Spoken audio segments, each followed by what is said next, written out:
Olá, estamos iniciando mais um programa Conhecendo o Ministério Público. Os brasileiros tomaram as ruas das cidades, protestam contra tarifas de transporte, a corrupção, a falta de investimentos em segurança, educação e saúde e gastos com a Copa do Mundo. Até a PEC 37, que retira o poder de investigação criminal do Ministério Público, está entre as reclamações do povo. São manifestações legítimas, embora muitas tenham terminado com atos de vandalismo. Portanto, para analisar o direito de ir e vir do cidadão, convidamos o promotor de justiça Vinícius de Melo Lima. Doutor Vinícius, quero dizer que é um prazer tê-lo aqui novamente no programa. Eu gostaria de perguntar o seguinte: qual a sua avaliação desses manifestos que estão nas ruas do país? Bom dia, Marco. Bom dia aos ouvintes do programa Conhecendo o Ministério Público. Tenho que são manifestações legítimas, manifestações que fazem com que a democracia efetivamente saia às ruas a partir do que se entende por expressões em matéria de direito constitucional, ou seja, nós temos tanto o direito de reunião como a liberdade de expressão como garantias fundamentais dos cidadãos. E, na verdade, a cidadania está nas ruas, reivindicando seus direitos legítimos, seja em matéria de políticas públicas, nas áreas de saúde, educação, seja também em matéria de segurança pública. Ao que parece, a população brasileira, o povo brasileiro, acordou para os grandes temas da nação, o que nos enche de orgulho. Doutor Vinícius, o senhor é um estudioso do direito público, do direito constitucional. Qual a sua avaliação? E mais do que isso, eu gostaria que o senhor explicasse ao cidadão o seu direito de ir e vir. Muito bem. A Constituição Federal de 1988 prevê no artigo 5º, dentre as garantias, entre os direitos fundamentais, tanto a liberdade de expressão quanto o direito à reunião. São direitos fundamentais chamados de primeira dimensão, porque, em regra, importam em um comportamento negativo, ou seja, uma abstenção do Estado no que toca às liberdades fundamentais. Em matéria de direito de reunião, por exemplo, existem duas dimensões, uma dimensão negativa, uma dimensão de abstenção do Estado, ou seja, o Estado não deve se imiscuir nas liberdades fundamentais, ele deve prestigiar as liberdades e, ao mesmo tempo, uma dimensão positiva, ou seja, o Estado deve garantir a segurança dessas manifestações, dessas passeatas públicas. A Constituição estabelece que as reuniões têm que ser pacíficas, têm que ser ordeiras e prevê o prévio aviso. Não há necessidade de autorização da autoridade competente, basta o prévio aviso dos manifestantes para que eles possam ter, então, garantido o seu dia de reunião. Nós estamos assistindo, principalmente pela televisão, que os protestos são bem intencionados, mas há uma série de depredações, de atos de vandalismo. Então o cidadão precisa entender o que é legal e o que não é legal nessas manifestações. Tanto que várias pessoas estão sendo presas por atos de vandalismo. Eu gostaria que o senhor orientasse essa pessoa que está fazendo isso, que está depredando um ônibus, um banco, por exemplo. Com certeza, os direitos fundamentais, eles não são absolutos. Então, o direito de reunião e o direito de liberdade de expressão, eles têm que estar em harmonia com os demais direitos fundamentais, dentre eles o direito à segurança, que é tão fundamental quanto os demais direitos previstos na Constituição. Para quem pratica atos de vandalismo, atos de depredação do patrimônio público, existem as sanções criminais cabíveis, seja no Código Penal ou na legislação penal extravagante.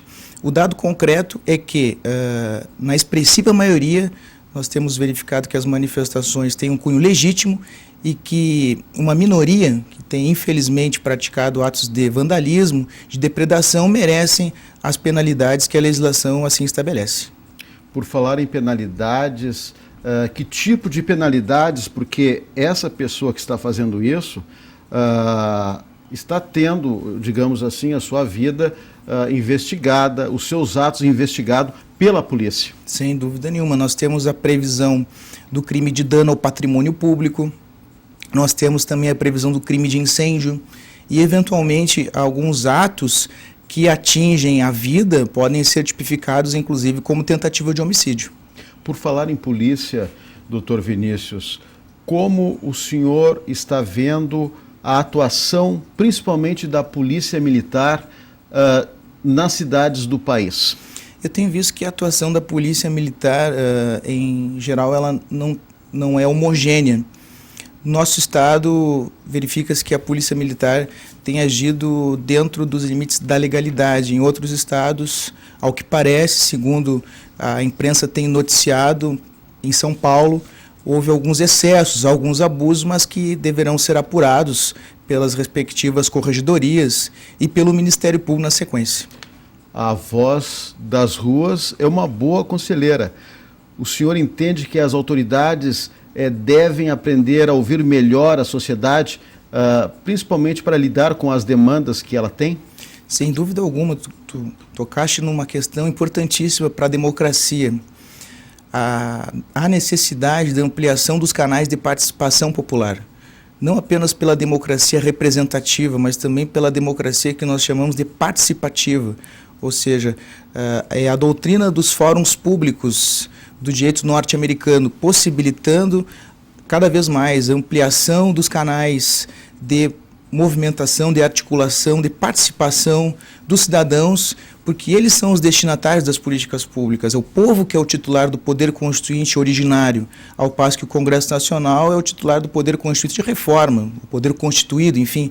Nós temos que aprender a ouvir as ruas. Eu espero que esse movimento, que tenho a impressão de que veio para ficar, esse movimento ele tem um caráter perene, porque várias questões, e o estopim foi a tarifa, o aumento das passagens de ônibus, mas que existem uma série de outras questões que envolvem corrupção, criminalidade organizada, déficit de proteção em matéria de saúde, em matéria de educação e também a PEC 37, que entrou na pauta do movimento.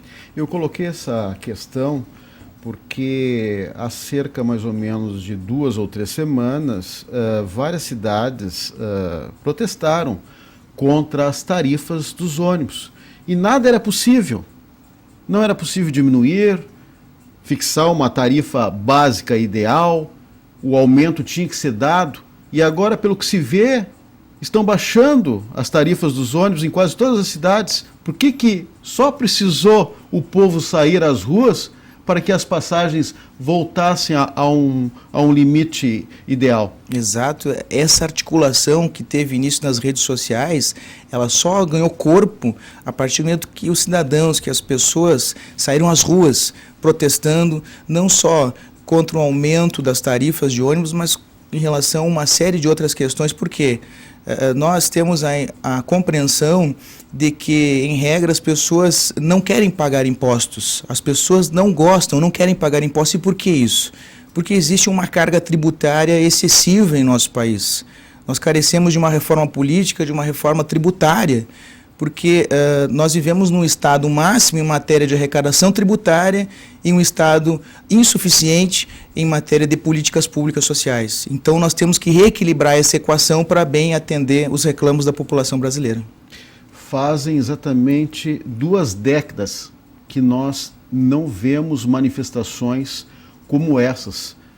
Ontem, principalmente, uma multidão saiu às ruas em quase todas as cidades para protestar. Claro que há 20 anos nós tínhamos um motivo claro, definido para o protesto, mas o que mudou de lá para cá e mais?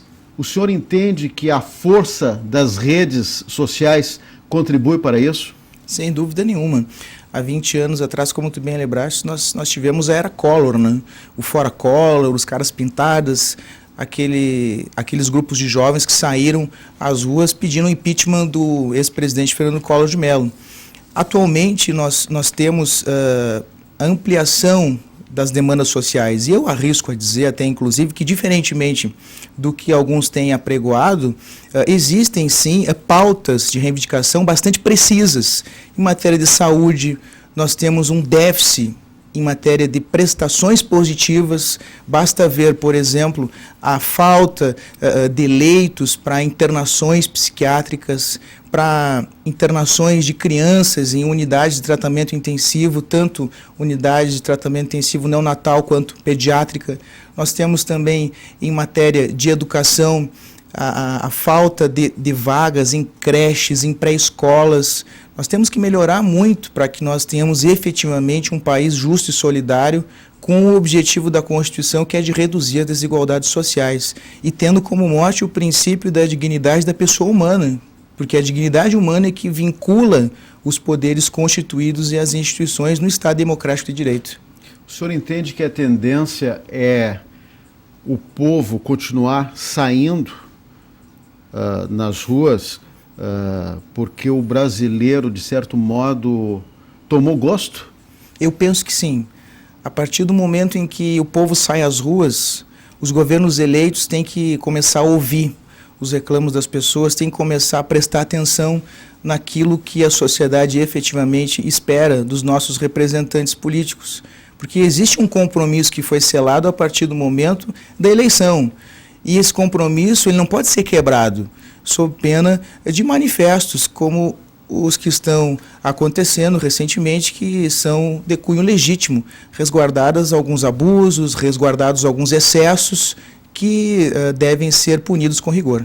Mas o que exatamente mudou no caráter desse povo, de um paciente para um manifestante ativo? Existe um doutrinador chamado Frederick Miller, e o Frederick Miller faz um questionamento nessa mesma linha. A obra se chama Quem é o Povo?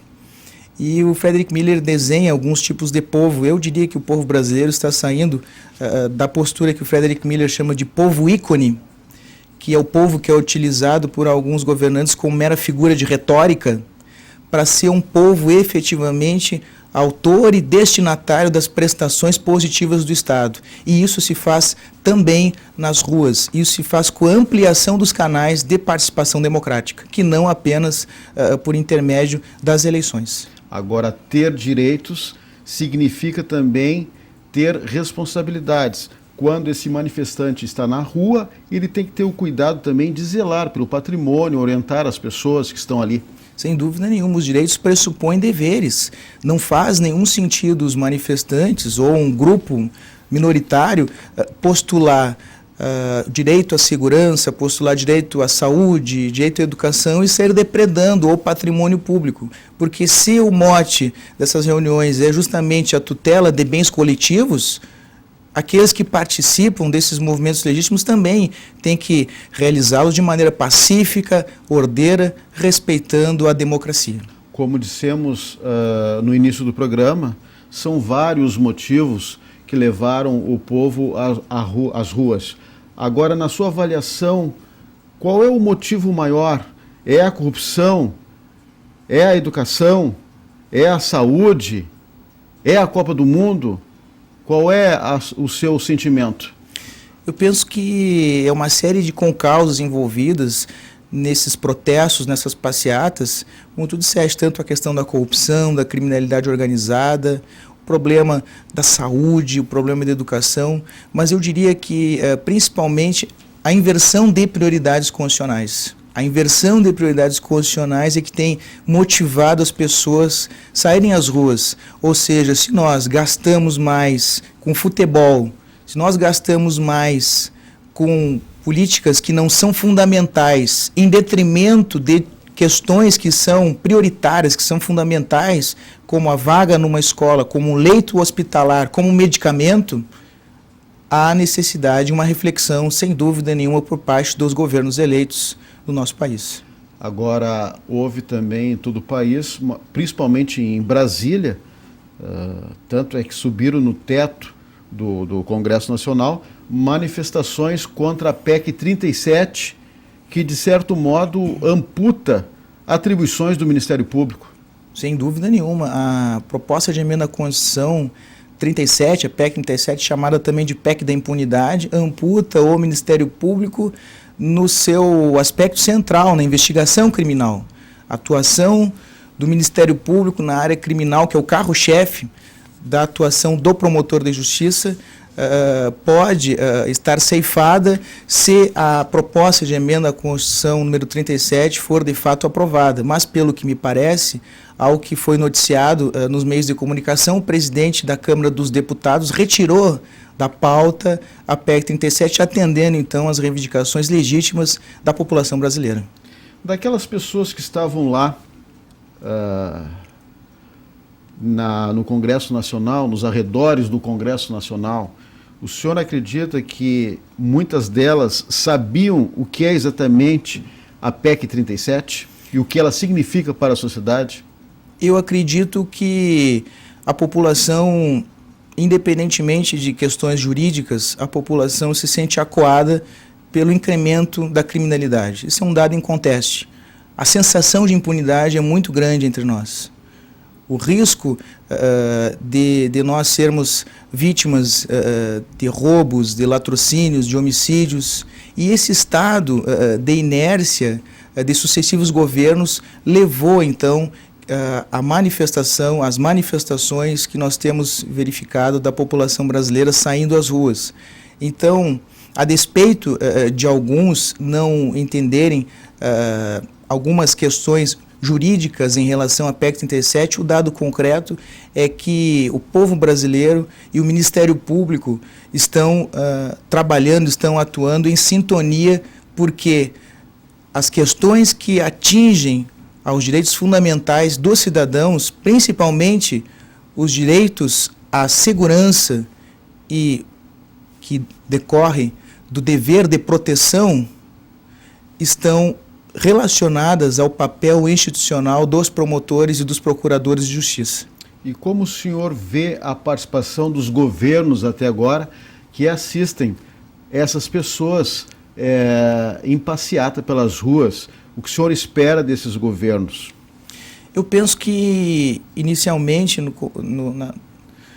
no limiar dessas passeatas, não houve uma devida atenção por parte de alguns governantes eleitos. Talvez não atenderam aos chamados das ruas. Alguns podem dizer, eventualmente, será que agora é tarde? Eu creio que não. Eu creio que nós precisamos apostar na democracia, nós precisamos apostar nas nossas instituições democráticas, nos poderes constituídos. Eventualmente, alguma correção de rumo, penso que se impõe, uma reforma política, uma reforma tributária e uma reforma eleitoral também, para que a população se sinta efetivamente representada, para que nós, na condição de cidadãos, nos sintamos representados pelos nossos agentes políticos, tanto em nível municipal, quanto em nível estadual e também na esfera federal. O senhor acredita que essas passeatas ainda continuarão ou serão assim mais espaçadas? O que o senhor espera desses movimentos? Eu espero que essas passeatas tenham continuidade. Eu acredito que são movimentos que vieram para ficar, são movimentos que têm um caráter perene. E volto a dizer, então, que esses movimentos têm pautas de reivindicação bastante legítimas e precisas, em que pese alguns entendam que são pautas difusas. Eu ouso divergir desse entendimento, porque basta sair às ruas e verificar a voz da população em torno de temas tão candentes, tão palpitantes, que transcendem as tarifas de ônibus. Não é, e nesse ponto eu concordo com os manifestantes, não é por causa de 20 centavos da tarifa de ônibus que as pessoas saíram às ruas, não é apenas por causa disso, é uma série de questões, é um estado de omissão, um estado de inércia governamental que enseja uma revisitação de algumas práticas políticas para que nós efetivamente tenhamos uma Constituição que governa permanentemente quem governa transitoriamente. Nós já falamos nessas pessoas que estão se aproveitando desses movimentos e cometendo atos de vandalismos. A polícia está apurando esses atos, esse inquérito policial certamente será remetido à Justiça. O Ministério Público, como fiscal da lei, vai ter que analisar caso a caso, mas tirando isso, a responsabilidade do cidadão, como o Ministério Público como um todo pode ajudar esse cidadão que reclama por justiça, por uma melhora de vida? Nós temos no Ministério Público uma atuação bastante qualificada, tanto na área judicial quanto na área extrajudicial. Existe a possibilidade da instauração na área da infância e da juventude, por exemplo, de um procedimento administrativo para apuração de irregularidades praticadas por casos de passagem, por estabelecimentos de ensino, ou eventualmente por integrantes da própria família, os direitos fundamentais de crianças e adolescentes. Também existe a possibilidade, em se tratando de lesão a interesses difusos e coletivos, da instauração de um inquérito civil público. O inquérito civil público é uma ferramenta imprescindível prevista na Lei 7.347/85, que é a Lei da Ação Civil Pública.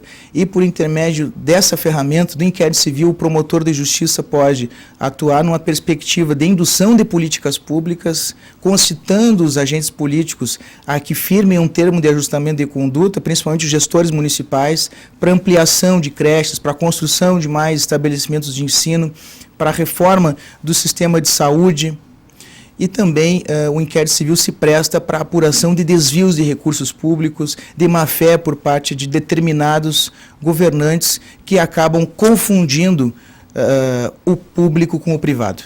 O senhor é promotor de justiça na cidade de Torres, uma cidade muito bonita, uma cidade litorânea. Mas o senhor tem lidado muito na área da saúde. O que o senhor pensa, o que o senhor sente, tendo que lutar por uma saúde pública melhor em época de Copa do Mundo no Brasil? É uma disparidade. Nós nos sentimos, num primeiro momento, uma sensação de insatisfação, uma sensação de pesar diante da inversão de prioridades constitucionais. Mas, por outro lado, ao verificar o contentamento das pessoas que acorrem às promotorias de justiça pela solução dos problemas, ao verificar no rosto das crianças, no semblante dos idosos, na alegria das gestantes, a possibilidade de uma transformação social, por menor que seja, em relação a um ou outro caso, mas são nesses casos pontualmente que nós vamos ter a dimensão de toda a floresta, ter a dimensão de todos os problemas que ocorrem, seja a partir do momento em que nós ajudamos uma pessoa com deficiência, nós ajudamos um idoso, ajudamos uma criança que precisa de uma vaga numa escola, um leito no hospital. Enfim, o Ministério Público tem uma vocação social, isso é inquestionável. E a Constituição de 88 veio a reforçar essa vocação social dos integrantes do Ministério Público, uma missão constitucional de promoção dos direitos e das garantias fundamentais. E isso se faz, sem dúvida alguma, em cada promotoria, em cada procuradoria de justiça, pelo atendimento qualificado às pessoas que procuram os nossos serviços. Nós já estamos encerrando o nosso programa, mas o senhor tem 2 minutinhos para o seu recado àquele cidadão que está indo às ruas pleitear pelos seus direitos. Eu gostaria de dizer aos cidadãos que no primeiro momento me sinto orgulhoso de ser brasileiro, por verificar manifestações tão legítimas.